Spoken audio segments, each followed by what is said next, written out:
Doctor Dayananda Nooli MBBS MS ಖ್ಯಾತ ವೈದ್ಯರು ಲಿಂಗ ಪೂಜೆಯ ಪ್ರಸ್ತುತತೆ ಎನ್ನುವಂತಹ ಒಂದು ವೈಜ್ಞಾನಿಕ ವಿಚಾರವನ್ನ ತಮ್ಮ ಮುಂದೆ ಹೇಳಲಿದ್ದಾರೆ. ಇದು ಅತ್ಯಂತ ಮಹತ್ವಪೂರ್ಣವಾಗಿರತಕ್ಕಂಥ ಒಂದು ಉಪನ್ಯಾಸ. ದಯವಿಟ್ಟು ಎಲ್ಲರೂ ಅತ್ಯಂತ ಶಾಂತ ಚಿತ್ತತೆಯಿಂದ ಆಲಿಸಬೇಕು ಎನ್ನುವಂತಹ ವಿನಂತಿಯನ್ನ ಮಾಡಿಕೊಳ್ತೀನಿ.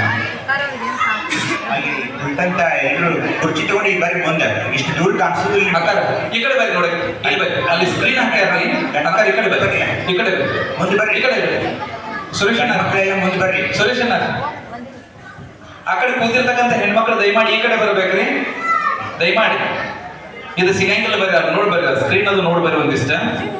ಅದ್ರ ಮೇಲೆ ಏನೇನೋ ವಿಶೇಷವಾಗಿರತಕ್ಕಂಥ ವೈಜ್ಞಾನಿಕ ವಿಚಾರಗಳನ್ನ ತೋರ್ಪಡಿಸೋರಿದ್ದಾರೆ ಸರ್, ಅವರು ದಯಮಾಡಿ ನೋಡಬೇಕು. ಕವಟಕೊಪ್ಪ ಗ್ರಾಮದ ಎಲ್ಲ ಗ್ರಾಮಸ್ಥರ ಪಾದಾರವಿಂದಗಳಿಗೆ ಸುತ್ತ ಅಥಣಿಯ ಪೂಜ್ಯರಲ್ಲಿ ನದಿ ಇಂಗಳ ಗ್ರಾಮ ಪೂಜ್ಯರ ಪಾದಾರವಿಂದಗಳಿಗೆ ಸುತ್ತ ಬಸವ ಕರಸ್ಥಳಕ್ಕೆ ಚುಳುಕಾಗಿ ಬಂದೆ, ನನ್ನ ಕರಸ್ಥಳಕ್ಕೆ ಕುರುಹಾಗಿ ಜ್ಞಾನದ ಕುರುಹಾಗಿ ಬಂದೆ ಅಂತ ಹೇಳಿದ ಪೂಜ್ಯರು ಏನು ಹೇಳಿರ್ಬೋದು ನಮ್ಮ ಗುರುದೇವರು. ಅಂಥದ್ದೇನಿತ್ತು ಅಲ್ಲಿ? 2 ಲಕ್ಷ ಶರಣೆಯರು 12ನೇ ಶತಮಾನದಲ್ಲಿ ಬೇರೆ ಬೇರೆ ರಾಜ್ಯಗಳಿಂದ ಕಲ್ಯಾಣಕ್ಕೆ ಬರುವ ಅಗತ್ಯವಾದರೂ ಏನಿತ್ತು? ಜೀವನದ ಕೊನೆಯವರೆಗೆ ಅಲ್ಲೇ ನಿಂತು ಕಲ್ಯಾಣ ಕ್ರಾಂತಿಯಲ್ಲಿ ಭಾಗವಹಿಸಿ ನಮಗಾಗಿ ತಮ್ಮ ಜೀವನವನ್ನೇ ಬಲಿದಾನವನ್ನು ಮಾಡಿದ್ದನ್ನು ನಾವು ಮರೆತು ಬಿಟ್ವಿ. ನಮ್ಮ ಧರ್ಮದ ಒಂದು ಏನು ನಮ್ಮ ಧರ್ಮದ ಒಂದು ಕ್ರಾಂತಿ ಅಂದ್ರೆ ಏನಾಯಿತು ಆ ದಿವಸ? ಎಲ್ಲವನ್ನು ಮರೆತು ನಾವು ವಿಮುಖರಾಗಿಬಿಟ್ವಿ. ಹೀಗಾಗಿ ಇಂಥ ಕಾರ್ಯಕ್ರಮಗಳು ಇಂಥ ಹಳ್ಳಿಯಲ್ಲೇ ಆಗಬೇಕು. ದೊಡ್ಡ ನಗರಲ್ಲಿ ಇದ್ರಲ್ಲಿ ಬರೋಲ್ಲ. ನಿಮ್ಮಂಥವ್ರು ಜಾಗೃತರಾಗಬೇಕು ಅಂತ ಕಳಕಳಿಯಿಂದ ನಾನು ಇಲ್ಲಿ ಬಂದಿದ್ದೇನೆ. ದಯವಿಟ್ಟು ತಾವು ಈ ನನ್ನ ಒಂದು ಉಪನ್ಯಾಸಕ್ಕೆ ಕಿವಿಗಳನ್ನು ಕೊಡಬೇಕು ಅಂತ ವಿನಃ ಮಾಡಿಕೊಂಡು, ಇಷ್ಟಲಿಂಗ ಪೂಜೆ ಅಂದರೆ ಇಷ್ಟಿ ಅಂದರೆ ಪೂಜೆ ಅಥವಾ ಉಪಾಸನೆ. ಅದು ನಿಮ್ಗೆ ಏನು ಬೇಕೋ ಅದು ಕೊಡುತ್ತೆ. ನಾನು ಹೀಗೆ ಹೇಳುವಾಗ ಸುಮ್ಮನೆ ಅಲ್ಲ, ನಾನು ಅದನ್ನು ಪ್ರಯೋಗ ಮಾಡಿ ಅದರಿಂದ ಲಾಭ ತೆಗೆದುಕೊಂಡು ನಿಮ್ಮ ಮುಂದೆ ನಿಂತಿದ್ದೀನಿ ಹೊರತು ಇದು ಬರೀ ಭಾಷಣವಲ್ಲ. ಮತ್ತೆ ಹಾಗೆ ಹೇಳಿದ ಹಾಗೆ ನಮ್ಮ ಗುರುದೇವರು ಇದನ್ನು ಜ್ಞಾನದ ಸಂಕೇತ, ಜ್ಞಾನದ ಗುರು ನನ್ನ ಕರಸ್ಥಳಕ್ಕೆ ಚುಳುಕಾಗಿ ಬಂದಿರಯ್ಯ ಅಂತ ವಚನದಲ್ಲಿಯೇ ಹೇಳಿಬಿಟ್ಟಿದ್ದಾರೆ. ಲಿಂಗಾಯತ ಧರ್ಮದ ಲಾಂಛನಗಳು ಏನಂದ್ರೆ ನಾವೆಲ್ಲ ಹಾಕೊಳ್ಳಲ್ಲ, ಸುಮ್ಮನೆ ಲಿಂಗಾಯತ ಅಂತೀವಿ. ಆದರೆ ನಮ್ಮ ಲಿಂಗಾಯತ ಧರ್ಮದ ಲಾಂಛನಗಳು ಅಂದ್ರೆ ಇಷ್ಟಲಿಂಗ. ಲಿಂಗವಿಲ್ಲದವನು ಲಿಂಗಾಯತ ಅನಿಸ್ಕೊಳ್ಳಲ್ಲ. ಈಗ ಅತ್ಯಂತ ಶೋಚನೀಯ ಸ್ಥಿತಿ, ದುರಂತದ ಪರಿಸ್ಥಿತಿ ಏನಂದ್ರೆ ಲಿಂಗಾಯತರ ಎದೆಯ ಮೇಲೆ ಲಿಂಗವೇ ಇಲ್ಲ. ಯಾಕೆ ನನಗೆ ಗೊತ್ತಿಲ್ಲ. ತಾವು ಮನೆಗೆ ಹೋಗಿ ವಿಚಾರ ಮಾಡಿ ಸ್ವಲ್ಪ. ಗುರುಗಳು ಇಲ್ಲಿದ್ದಾರೆ. ಯಾಕೆ ಲಿಂಗಾಯತರು ಲಿಂಗವನ್ನು ಧರಿಸುತ್ತಿಲ್ಲ? ಲಿಂಗವಿಲ್ಲದವರನ್ನ ಲಿಂಗಾಯತರ ಅನ್ನಬಹುದೇ? ತಾವು ದಯವಿಟ್ಟು ವಿಚಾರ ಮಾಡಿ. ಹಾಗೇನೆ ಹಣೆಯ ಮೇಲೆ ವಿಭೂತಿಯನ್ನಿ, ಶಿವನ 5 ಕಣ್ಣುಗಳಾದ ರುದ್ರಾಕ್ಷಿಯನ್ನಿ, ಮಂತ್ರ. ನಮ್ಮಲ್ಲಿ ಬೇರೆ ಯಾವ ಮಂತ್ರವಿಲ್ಲ. ಓಂ ನಮಃ ಶಿವಾಯ, ಬಸವ ಓಂ ನಮಃ ಶಿವಾಯ, ಇಂತಹ ಮಂತ್ರಗಳನ್ನು ಬಿಟ್ಟರೆ ನಮ್ಮಲ್ಲಿ ಬೇರೆ ಯಾವ ಮಂತ್ರಗಳು ಇಲ್ಲ. ಅದನ್ನು ತಾವು ಅರ್ಥ ಮಾಡಿಕೊಳ್ಬೇಕು. ತಾಯಂದಿರು ಯಾವ್ಯಾವುದೋ ಮಂತ್ರಗಳನ್ನ ನೀವು ಜಪಿಸ್ತಾ ಹೋಗ್ತೀರಾ. ನಮ್ಮಲ್ಲಿ ಬರೀ ಓಂ ನಮಃ ಶಿವಾಯ ಅಂತ ಒಂದೇ ಮಂತ್ರ ಇದೆ. ಯಾಕೆ ಅದು ಒಂದೇ ಮಂತ್ರ ಇದೆ ಅಂದರೆ ಅದರ ಹಿಂದೆ ಅಪಾರವಾದ ಒಂದು ಅರ್ಥ ಇದೆ. ನಾನು ಹೇಳೋನಿದ್ದೀನಿ ಅದನ್ನು. ಹಾಗೆಯೇ ಪಾದೋದಕ ಅಂದ ತಕ್ಷಣ ಅದು ಯಾವುದೋ ಪಾದವನ್ನು ತೊಳೆದು ಕುಡಿಯುವ ನೀರಲ್ಲ. ಪಾದೋದಕ ಅಂದರೆ ದಶವಿಧ ಪಾದೋದಕ ಅಂತ ಬರುತ್ತೆ. ಸ್ಪರ್ಶೋದಕ, ಹಸ್ತೋದಕ, ಗುರುಪಾದೋದಕ, ಲಿಂಗಪಾದೋದಕ, ಜಂಗಮ ಪಾದೋದಕ, ಅಪ್ಯಾಯನೋದಕ,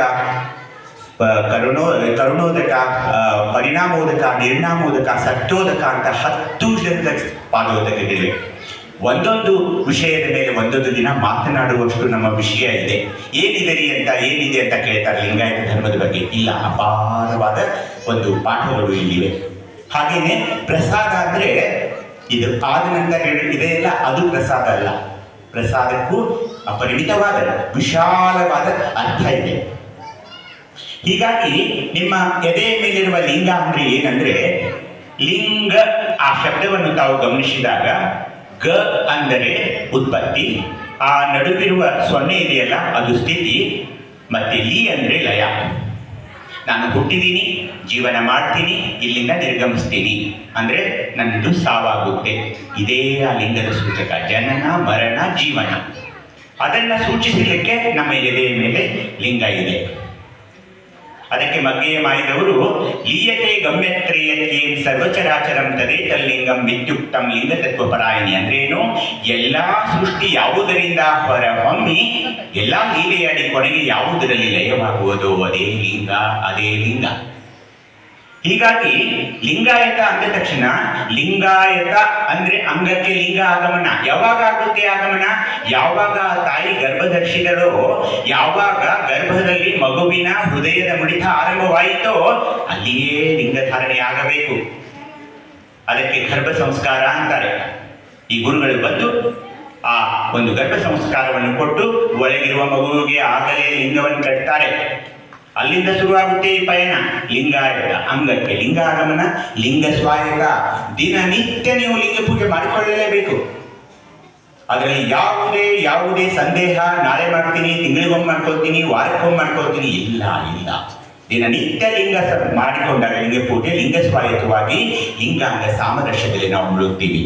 ಮುಂದೆ ಎಷ್ಟೊಂದು ಸಮೀಪ ಆಗುತ್ತೀವಂದ್ರೆ ಲಿಂಗವಿಲ್ಲದೆ ನಾನಿರಲ್ಲ, ನಾನು ಈಗ ಲಿಂಗ ಇರೋದಿಲ್ಲ. ಅಷ್ಟೊಂದು ಸನ್ನಿಹಿತವಾಗಿ ನಾವು ಈ ಮೂರು ಘಟ್ಟಗಳನ್ನ ಲಿಂಗಾಯತ, ಲಿಂಗ ಸ್ವಾಯತ, ಲಿಂಗ ಸನ್ನಿಹಿತ ಅಂತ ಮೂರು ಘಟ್ಟಗಳನ್ನು ತಲುಪಿದಾಗ ಲಿಂಗವಂತ ಅಂತ ಕರೀತಾರೆ.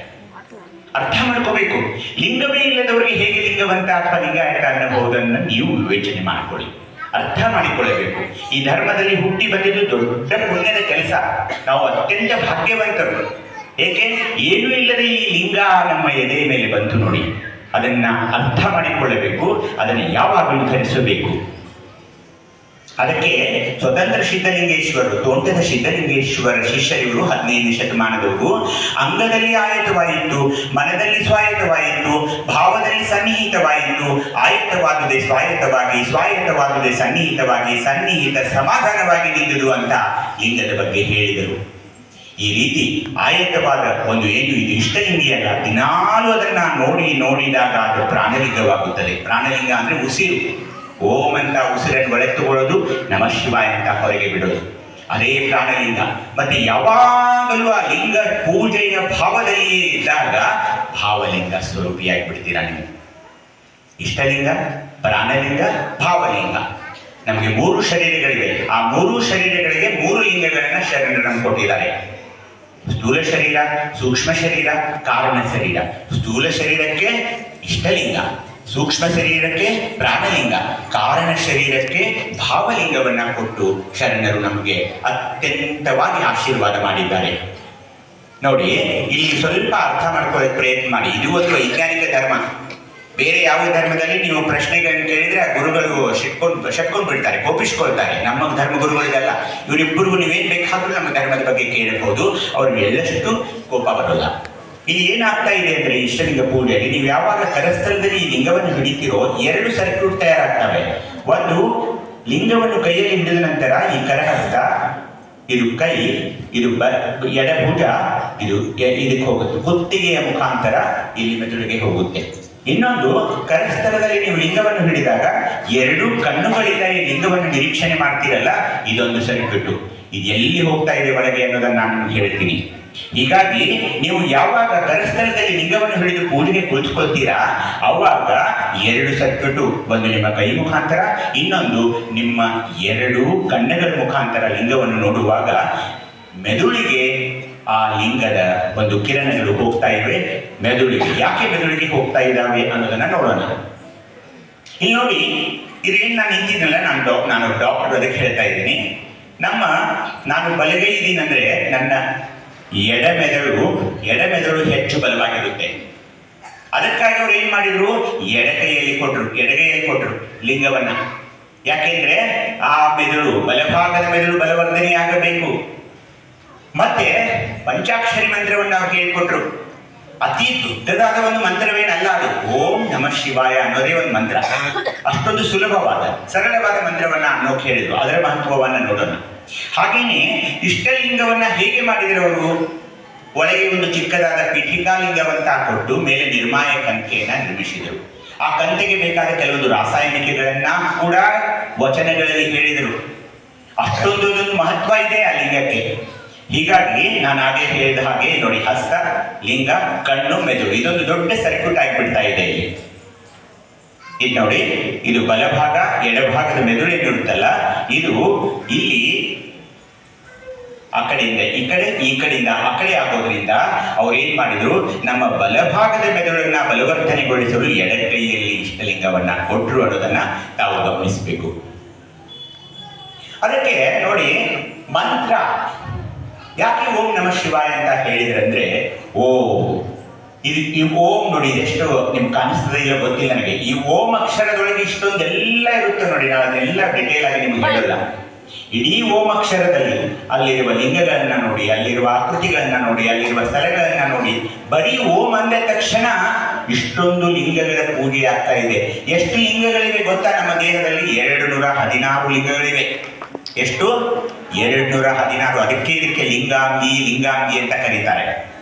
216 ಲಿಂಗಗಳು ಯಾವುವು, ಎಲ್ಲಿವೆ, ಅವೆಲ್ಲ ಹೇಳೋಕೆ ಇನ್ನೊಮ್ಮೆ ಬರ್ತೀನಿ ನಾನು ಕೌಡ್ಕೊಪ್ಪಕ್ಕೆ. ಆದರೆ ಇದು ಅತ್ಯಂತ ಶ್ರೇಷ್ಠವಾದ ಧರ್ಮವಾಗಿದೆ.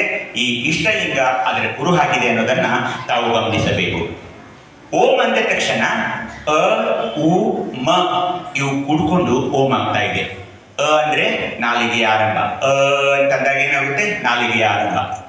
ನಾಲಿಗೆಯ ಮಧ್ಯ ಊ ಬರುತ್ತದೆ. ಮ ಅನ್ಬೇಕಾದ್ರೆ ನೀವು 2 ತುಟಿಗಳನ್ನ ಮುಚ್ಚಬೇಕಾಗ್ತಾ ಇದೆ. ಅದು ಓಂ ಆಗಿದ್ದು. ಆದ್ರೆ ನಮ ಶಿವಾಯ ಅನ್ನುವಾಗ ನ ಅಂದ ತಕ್ಷಣ ಏನಾಗುತ್ತೆ ನೋಡಿ, ಮೂಲಾಧಾರ ಚಕ್ರ. ನಾನು ಇಷ್ಟಲಿಂಗ ಪೂಜೆಗೆ ಎಲ್ಲಿ ಕೂತ್ಕೊಳ್ತೀನಿ? ನೆಲದ ಮೇಲೆನೆ ಕೂತ್ಕೊಳ್ಬೇಕು. ನೆಲ ಅಂದ್ರೆ ಪೃಥ್ವಿ. ಪಂಚಭೂತಗಳಲ್ಲಿ ಮೊದಲನೇ ತತ್ವ ಪೃಥ್ವಿ. ಅದಕ್ಕೆ ನ ಮೊದಲಂದ್ರು. ನಮ ಶಿವಾಯದಲ್ಲಿ ನ ಪೃಥ್ವಿ. ನ ಪೃಥ್ವಿ. ಅಲ್ಲಿರುವ ಚಕ್ರ ಮೂಲಾಧಾರ ಚಕ್ರ. ಮುಂದೆ ಬರೆದು ಮ ಅನ್ನೋದೇನು? ಅದು ಸ್ವಾಧಿಷ್ಠಾನ ಚಕ್ರ. ಅಲ್ಲಿ ಯಾವ ಪಂಚಭೂತವಿದೆ? ಜಲ. ನೋಡಿ, ನೆಲ ಬೇಕು, ನಂತರ ನೀರು ಬೇಕೇ ಬೇಕು. ಈಗ ಒಂದು ಹೊಲ ಇದೆ. ಹೊಲ ಇದ್ದ ತಕ್ಷಣ ನೀರಿಲ್ಲದೆ ಏನಾದ್ರೂ ಬೆಳೆಯೋಕೆ ಬರುತ್ತಾ? ಅಲ್ಲಿ ಇಲ್ಲ. ನಂತರ ಜಲ ಬೇಕೇ ಬೇಕು. ಅದಕ್ಕೆ 2ನೇ ತತ್ವವಾಗಿ ಜಲವನ್ನು ಕೊಟ್ಟಿದ್ದಾರೆ. ಮುಂದೆ 3ನೇ ತತ್ವ ಶಿ ಅಂದಾಗ ಅಲ್ಲಿ ಅಗ್ನಿ, ಮಣಿಪೂರಕ ಚಕ್ರ. ನೀರಿದೆ, ಅಕ್ಕಿ ಇದೆ, ಅನ್ನ ಮಾಡಕ್ಕೆ ಬರುತ್ತಾ? ಏನ್ ಬೇಕ್ರಿ ಅನ್ನ ಮಾಡೋಕ್ಕೆ? ಅಗ್ನಿ. 3ನೇ ತತ್ವ ಅಗ್ನಿ. ಅದಾದ ನಂತರ ವಾ ಅನ್ನೋದು ವಾಯು. ಇಲ್ಲೆಲ್ಲರೂ ಕೂತ್ಕೊಂಡಿದ್ದೀರಾ, ಎಲ್ಲರೂ ಉಸಿರಾಟ ಮಾಡ್ತಿದ್ದೀರಾ, ವಾಯುವಿನೇ ಬೇಕು. ವಾಯು ಇಲ್ಲಿ ಹೋದ್ರೆ ಉಸುಮುಡಿಕೆ ಆಗಿಬಿಡುತ್ತೆ, ಉಸಿರಾಟಕ್ಕೆ ಬರೋದಿಲ್ಲ. ವಾಯುವಿನೂ ಅಷ್ಟೇ ಮುಖ್ಯ, ಯಾಕೆಂದ್ರೆ ಅದರಲ್ಲಿ ಆಮ್ಲಜನಕ ಇರುತ್ತೆ. ಕೊನೆಯಲ್ಲಿ ಆಕಾಶ. ಆಕಾಶದಿಂದ ಬಿಸಿಲಿನ ಬೆಳಕು ಬೇಕು ನಮಗೆ, ಎಲ್ಲದಕ್ಕೂ ಬೇಕು. ಹೀಗಾಗಿ ಇವನ್ನೆಲ್ಲ ಏನ್ ಮಾಡಿದ್ರು, ನಮಃ ಶಿವಾಯ ಅಂತ ಪಂಚಭೂತಗಳನ್ನ, ಇವೆಲ್ಲ ಚಕ್ರಗಳನ್ನ ನೋಡಿ, ಮೂಲಾಧಾರ ಚಕ್ರ, ಸ್ವಾಧಿಷ್ಠಾನ ಚಕ್ರ, ಮಣಿಪೂರಕ ಚಕ್ರ, ಅನಾಹತ ಚಕ್ರ, ವಿಶುದ್ಧಿ ಚಕ್ರ. ಅದ್ರ ಮೇಲೆ ಮತ್ತೆ ಚಕ್ರಗಳಿವೆ. ಅದರ ಮೇಲೆ ಸಹಸ್ರಾರ ಚಕ್ರ ಅಂತ ಬರುತ್ತೆ.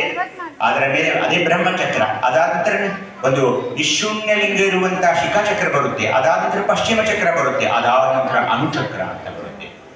ಈ ತರ ಅನೇಕ ಚಕ್ರಗಳನ್ನ ಶರಣರು ನಮಗೆ ಕೊಟ್ಟಿದ್ದಾರೆ. ಅಲ್ಲಿ ಅನೇಕ ಲಿಂಗಗಳಿವೆ. ಈ ಒಂದು ನ ಅಂತ ಏನು ಮೂಲಾಧಾರ ಚಕ್ರದಲ್ಲಿ ಅಲ್ಲಿ ಆಚಾರ ಲಿಂಗ ಬರ್ತಾ ಇದೆ. ನಂತರ ಬರೋ ಸ್ವಾಧಿಷ್ಠಾನ ಚಕ್ರದಲ್ಲಿ ಗುರುಲಿಂಗ ಬರ್ತಾ ಇದೆ. ಮಣಿಪೂರಕ ಚಕ್ರದಲ್ಲಿ ಶಿವಲಿಂಗ ಬರ್ತಾ ಇದೆ. ಅನಾಹತ ಚಕ್ರದಲ್ಲಿ ಜಂಗಮಲಿಂಗ ಬರ್ತಾ ಇದೆ. ವಿಶುದ್ಧಿ ಚಕ್ರದಲ್ಲಿ ಮಹಾಲಿಂಗ ಬರ್ತಾ ಇದೆ. ಬ್ರಹ್ಮ ಚಕ್ರದಲ್ಲಿ ನಿಷ್ಕಲಲಿಂಗ, ಶಿಖಾಚಕ್ರದಲ್ಲಿ ನಿಶೂನ್ಯ ಲಿಂಗ, ಪಶ್ಚಿಮ ಚಕ್ರದಲ್ಲಿ ನಿರಂಜನ ಲಿಂಗ. ಈಗೆಲ್ಲ ಇದು ಒಂದು ದೊಡ್ಡ ಶರಣರದ ಒಂದು ಬರೆದಂತ ವಿಜ್ಞಾನ ಇದೆ. ಇದು ಸೈನ್ಸ್ ಇದೆ. ನಮ್ಗೆ ಯಾರು ಅದನ್ನು ಹೇಳ್ತಾ ಇಲ್ಲ, ನಮಗೆ ಕೇಳೋಕೆ ಮನಸ್ಸೂ ಇಲ್ಲ, ವೇಳೆನೂ ಇಲ್ಲ. ಏನ್ ಮಾಡೋದಕ್ಕೆ ಇದಕ್ಕೆ ಹೇಗೆ ಪರಿಹಾರ ಮಾಡೋದು ಪೂಜೆಗೆ ಇದಕ್ಕೆಲ್ಲ? ಏಕೆಂದ್ರೆ ಇದು ನಮ್ಗೆ ಗೊತ್ತಾಗದಿದ್ರೆ ನಮ್ಮ ಧರ್ಮದ ಗತಿ ಏನ್ ಮುಂದೆ, ಇದು ಹೇಗೆ ಮುಂದುವರಿಸಬೇಕು ನೋಡಿ, ವಿಚಾರ ಮಾಡಿ. ಅವರು ಬಹುಶಃ ಕೈ ಚೆಲ್ಲಿದ್ದಾರೆ ಅಂತ ಅನ್ಸುತ್ತೆ. ಇದೆಲ್ಲ ಮುಂದುವರಿಬೇಕು, ಈ ಜ್ಞಾನ ಮುಂದುವರಿಬೇಕು. ಅದಕ್ಕೆ ಏನಂದ್ರು ಸಿದ್ದರಾಮೇಶ್ವರರು. ಯಾವ ಊರು ಇವ್ರದ್ದು? ಸಿದ್ದರಾಮೇಶ್ವರದ ಯಾರು ಹೇಳ್ತೀರಾ? ಸಿದ್ದರಾಮೇಶ್ವರದ ಊರು ಯಾವುದು? ಸೊಲ್ಲಾಪುರ, ವೈರಾಗ್ಯ ಸೊಲ್ಲಾಪುರ ಅಂತ ಹೇಳ್ತಾರೆ. ಅಲ್ಲಿಯ ರಾಜ ಇವರು. ಅವ್ರೇನ್ ಹೇಳಿದ್ರು, ಮಹಾನ್ ಶಿವಯೋಗಿ ಇವರು. ಇವರೆಲ್ಲ ಸುಮ್ಮನೆ ವಚನಗಳನ್ನ ಬರೆದಿಲ್ಲ ರೀ, ಅವರೆಲ್ಲ ಶಿವಯೋಗ ಮಾಡಿಕೊಂಡು ಬರಲು. ಎಷ್ಟು ಚೆನ್ನಾಗಿ ಹೇಳಿದಾರೆ ನೋಡಿ.